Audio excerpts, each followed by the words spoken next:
The air in the office had always been electric, charged with the hum of 100 keyboards and the low murmur of ambitious conversations.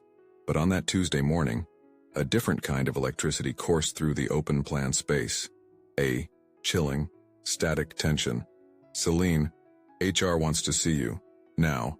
The voice belonged to Mark, my direct manager, his face uncharacteristically pale. A knot formed in my stomach. Meetings with HR, unannounced, especially when escorted by your manager, rarely bode well. I followed him, my stride steady, though my mind raced. Had I missed a deadline? A client complaint? My performance reviews had always been stellar, my dedication unwavering. We arrived at the glass-walled conference room usually reserved for disciplinary actions. Inside sat Brenda, the head of HR, her expression grim, and across from her David Thorne, the newly appointed senior VP, a man whose rise had been as swift as it was ruthless. He hadn't been with the company long, but his presence had already cast a long, unsettling shadow. "Seline," Brenda began, her voice devoid of its usual warmth. "We've made a decision. Effective immediately, your employment with the company is terminated." The words hit me like a physical blow, stealing the air from my lungs. Terminated? Just like that? On what grounds? I managed to choke out, my voice barely a whisper. David Thorne leaned forward, his eyes cold. Loss of confidence, insubordination, and a general lack of alignment with the company's new strategic direction. His gaze flickered towards Mark, who looked at his shoes. "We'll need you to gather your personal belongings, and then you'll be escorted out." The escorted out part was the cruelest twist. It wasn't a quiet, dignified departure. It was a public spectacle. As I walked back to my desk, every head in the office turned. The whispers started, hushed at first, then growing louder, following me like a shadow. I could feel their eyes, a mixture of shock, pity, and thinly veiled curiosity. My hands trembled as I cleared my desk, stuffing years of my life into a single cardboard box. This was it. After 7 years of pouring my heart and soul into this company, of late nights and early mornings, of saving countless projects and untangling impossible messes, I was being publicly discarded, branded a failure, an insubordinate misfit. The injustice burned, a fiery acid in my veins. But amidst the humiliation, a cold, clear thought began to form. This wasn't over, not by a long shot. They had taken my career, but they hadn't taken my voice. And I still had one last email to send. 7 years. That's how long I had dedicated myself to this company. 7 years of unwavering loyalty, of commitment that often blurred the lines between work and life. I joined as a junior analyst, fresh out of college, eager to make my mark. I quickly became known as the person who could fix anything, the one who saw the subtle cracks before they became gaping chasms. I was the one who spent countless weekends poring over complex data sets, identifying the systemic inefficiencies that no one else had the patience to uncover. I saved the company millions on the Project Phoenix initiative by catching a critical flaw in the algorithm that would have resulted in a catastrophic data breach. I built the entire client relationship management system from the ground up when our previous vendor pulled out unexpectedly, working 18-hour days for months. I raised red flags about the integrity of our overseas supply chain for almost a year, meticulously documenting every anomaly, every suspicious discrepancy. My reports, comprehensive and urgent, always ended up buried under a pile of strategic priorities or dismissed as overly cautious. The truth was, I had a knack for uncovering uncomfortable truths, for seeing what others preferred to ignore, and that I suspected was my real undoing. David Thorne, the new senior VP, had swept in 6 months ago with a mandate for radical restructuring. His approach was all flash, no substance. He preached aggressive growth targets, demanded unrealistic delivery timelines, and dismissed any concerns about ethical sourcing or long-term sustainability as unnecessary complications. He was smooth, charismatic, and utterly ruthless. I'd seen him sideline anyone who questioned his vision, anyone who had the audacity to point out the gaping holes in his grand pronouncements. And I had done exactly that, repeatedly and politely, armed with facts and figures highlighting the inherent risks in his streamlined strategies. My meticulous documentation, once a point of pride, was now, I realized, a liability. It exposed the truth that he desperately wanted to keep hidden. He hadn't fired me because I was incompetent. He fired me because I was a witness, and the Public spectacle was designed not just to remove me, but to send a chilling message to anyone else who dared to speak truth to power. The aftermath of my public firing was a blur of raw emotion and crushing reality. My phone, once a constant companion, fell silent. Colleagues who had embraced me as a friend just hours before now averted their eyes, their silence a testament to the chilling effect of David Thorne's public display. The whispers in the office quickly spread, fueled by Brenda's vague accusations of insubordination and Thorne's narrative of a necessary strategic realignment. My professional reputation, painstakingly built over years, was suddenly under siege, tainted by an implied incompetence I knew was utterly false. I reached out to a few trusted contacts in the industry, only to find that word had already spread. "I heard you had a difficult exit," one recruiter cautiously admitted, their voice laced with unspoken questions. "Is everything all right?" The professional landscape, which had once seemed so open and full of opportunity, now felt like a minefield. I was effectively silenced, constrained by the standard non-disparagement clauses in my termination agreement, and the fear of burning bridges even further. They had stripped me of my access, my voice, and seemingly, my future. Meanwhile, David Thorne was basking in the glow of his supposed triumph. He publicly announced a new streamlined approach to the very division I had helped build, touting aggressive cost-cutting measures and new vendor relationships. He was consolidating power, silencing dissent, and pushing forward with the reckless strategies I had warned against. I saw articles pop up in industry journals quoting him, praising his bold leadership. It was infuriating. I knew with a certainty that chilled me to the bone that the problems I had tirelessly documented, the vulnerabilities in the supply chain, the dubious new vendor contracts, the unaddressed compliance issues were still festering beneath the surface. And without me there to flag them, to meticulously track the anomalies, they were a ticking time bomb. But for now he was on top, and I was on the outside, a casualty of his calculated ambition. The decision to send that last email wasn't born of impulse or unbridled rage.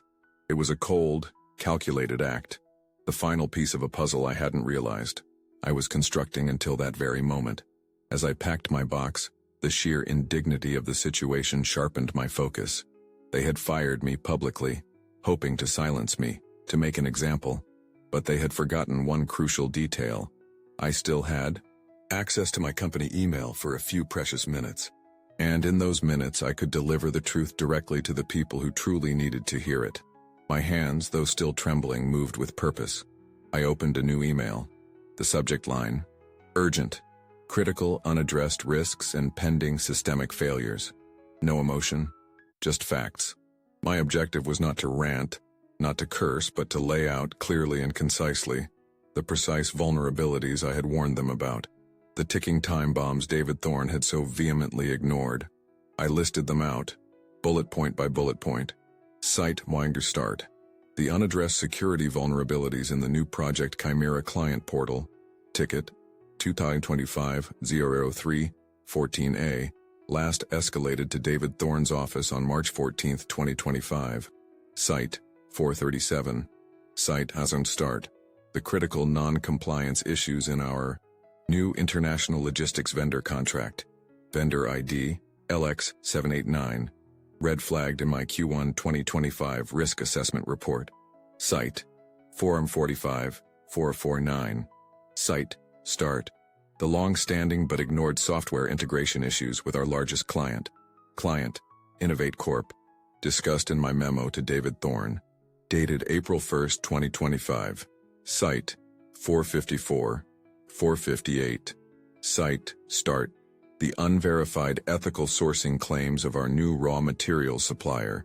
Supplier ID, green source flagged in my June 10, 2025 report. Awaiting Thorne's review. Site 463-467. I attached no documents. The body of the email simply stated that detailed reports and evidence were available on the company server, linked to my past projects. This was crucial. It proved that the information existed, that it had been presented, and that it had been ignored. It was an invitation for them to look for themselves, to verify my claims, to uncover the truth. The recipients were carefully chosen. Mr. Henderson, the CEO, whose trust I still believed I had deep down.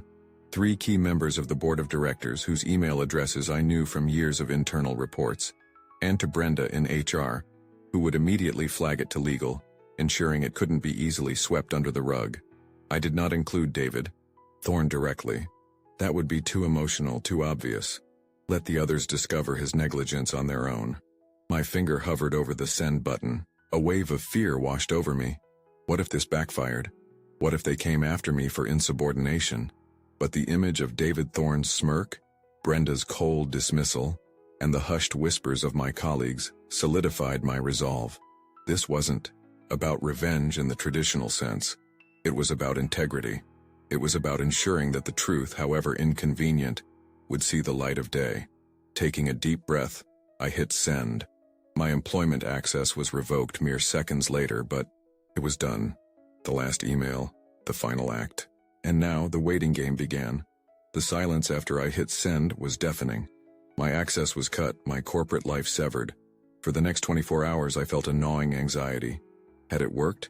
Had it even been seen? I tried to distract myself, but the image of that email, floating in the digital ether, consumed my thoughts. Then, the first ripple. Not a direct call, but a message on LinkedIn from a former colleague, discreetly asking if I was doing okay, and if I'd heard anything. The tone was cautious, hinting at internal unrest. The ripple was spreading. By Wednesday morning, the ripple had become a tidal wave. My personal phone, usually quiet, began to buzz.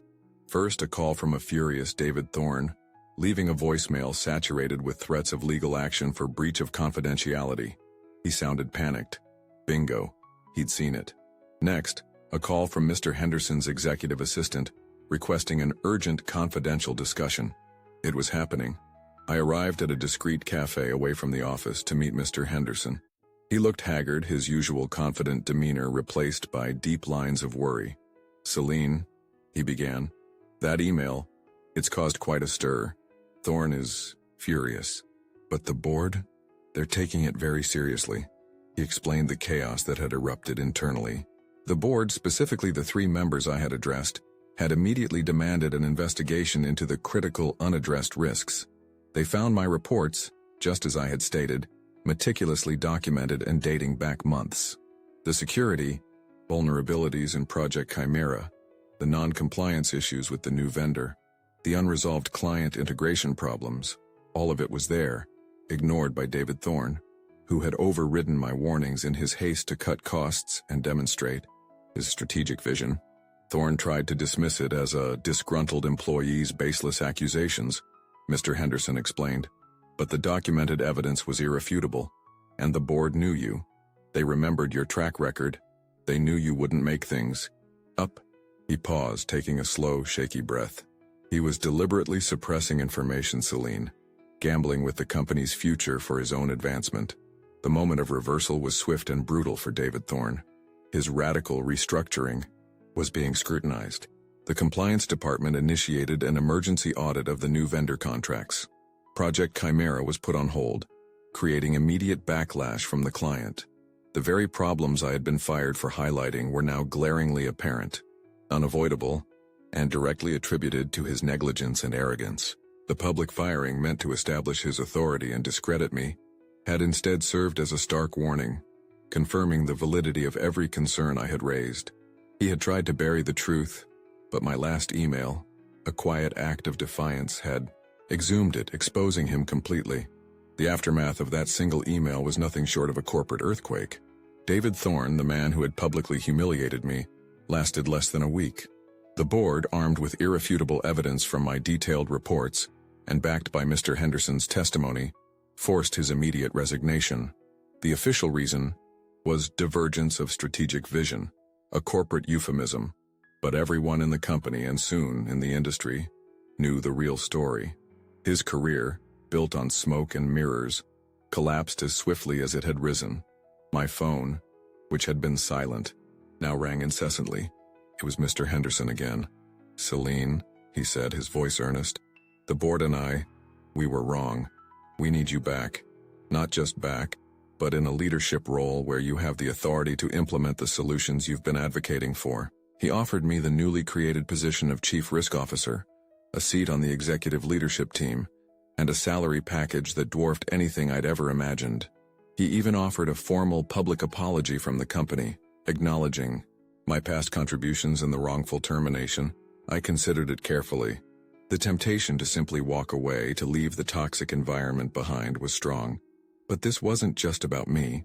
It was about the integrity of the company, about the people who still worked there, about ensuring that truth and competence were valued.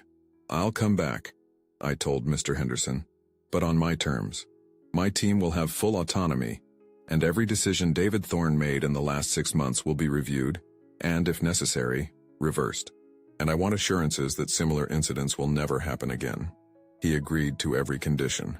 Within months, I had systematically dismantled Thorne's reckless initiatives, mitigating the risks I had identified, rebuilding trust with key clients, and restoring the company's ethical compass. The vendors Thorne had brought in were replaced with transparent, reliable partners. The Project Chimera portal was overhauled, incorporating the security features I had initially proposed. The transformation was palpable, and the company, once teetering on the brink, stabilized and began to thrive. The most satisfying part wasn't David Thorne's downfall, though that was a grim sort of justice. It was the quiet, undeniable vindication of my own integrity. It was seeing the faces of my former colleagues no longer averting their gaze but looking at me with respect, even admiration. It was knowing that my last email, a desperate act of defiance, had not only saved my career but had fundamentally reshaped the company for the better. This experience taught me a profound lesson about the power of truth and the importance of holding on to your integrity, even when it feels like everything is conspiring against you. It taught me that sometimes the most impactful resistance isn't a loud confrontation, but a precise, undeniable act of showing up with the facts. It's about knowing your worth, documenting your contributions, and understanding that true power often lies not in your title but in your knowledge and your unshakable conviction. If you've ever been publicly shamed, unfairly dismissed, or felt that your voice was silenced, remember this: your integrity is your most powerful weapon. Document everything. Know your worth, and when the time is right, let your truth speak for itself. Because as I learned, sometimes the most profound changes, the most satisfying acts of justice, are unleashed by a single, carefully crafted, last email. If this story resonated with you, if you've experienced anything similar, please share your thoughts and experiences in the comments below. Let's build a community where integrity triumphs over injustice. And don't forget to like this video and subscribe for more stories of resilience, unexpected twists, and the enduring power of truth.